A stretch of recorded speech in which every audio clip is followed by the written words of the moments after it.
When the animals are nearly exhausted, those men who do not possess guns dash into the enclosure, and the men who do reload and join them, and the work is then completed. One elephant hunt I chanced upon the final stage that had taken place 2 months preparation. One elephant hunt I chanced upon at the final stage had taken 2 months preparation, and although the plan sounds safe enough, there is really a good deal of danger left in it with all the drugging and juju. There were 8 elephants killed that day, but 3 burst through everything, sending energetic spectators flying and squashing 2 men and a baby flat as botanical specimens. The subsequent proceedings were impressive.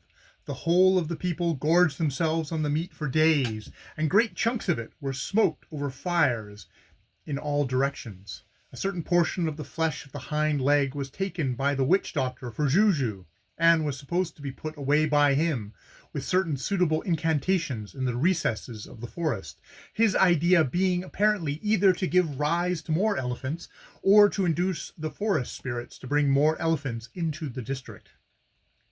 Dr. Nassau tells me that the manner in which the ivory gained by one of these hunts is divided is as follows. The witch doctor, the chiefs, and the family on whose ground the enclosure is built, and especially the household whose women first discovered the animals, decide in council as to the division of the tusks and the share of the flesh to be given to the crowd of outsiders.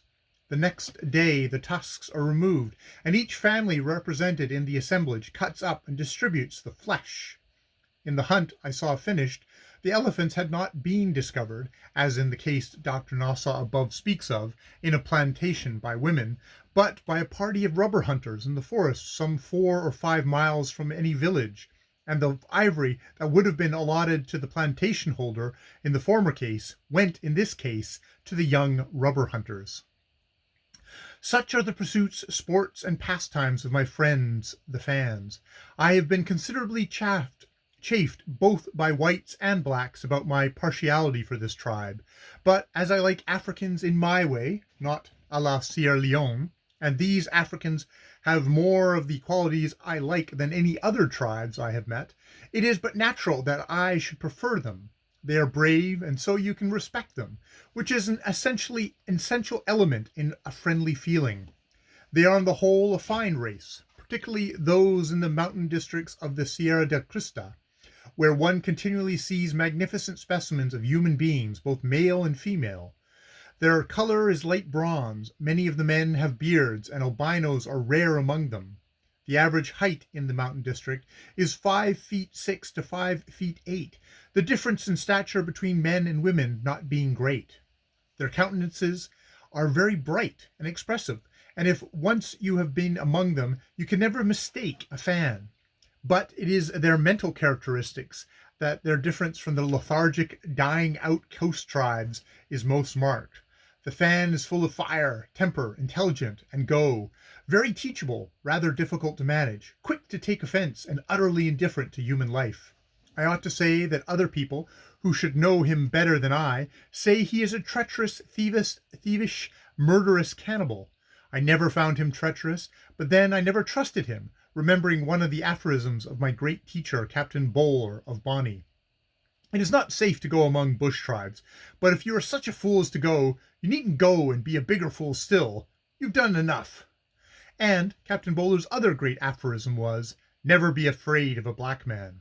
What if I can't help it? Said I. Don't show it, said he. To these precepts I humbly add another. Never lose your head. My most favorite form of literature, I may remark, is accounts of mountaineering exploits, though I have never seen a glacier or a permanent snow mountain in my life.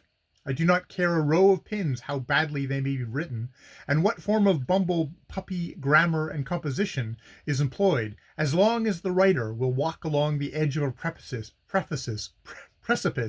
with a sheer fall of 1,000 feet on one side and a sheer wall on the other, or better still, crawl up an area with a precipice on either. Nothing on earth would persuade me to do either of these things myself, but they remind me a bit of country I have been through, where you walk along a narrow line of security with gulfs of murder looming on each side, and where in exactly the same way you are as safe as if you were in your easy chair at home, as long as you get sufficient holding ground, not on rock in the bush village inhabited by murderous cannibals, but on ideas in those men's and women's minds, and those ideas which I think I may say you will always find give you safety. It is not advisable to play with them or to attempt to eradicate them, because you regard them as superstitious, and never, never shoot too soon. I have never had to shoot, and hope never to have to, because in such a situation, one white alone with no troops to back him means a clean finish. But this would not discourage me if I had to start. Only it makes me more inclined to walk around the obstacle than to become a mere blood splotch against it, if this can be done without losing your self-respect, which is the mainspring of your power in West Africa.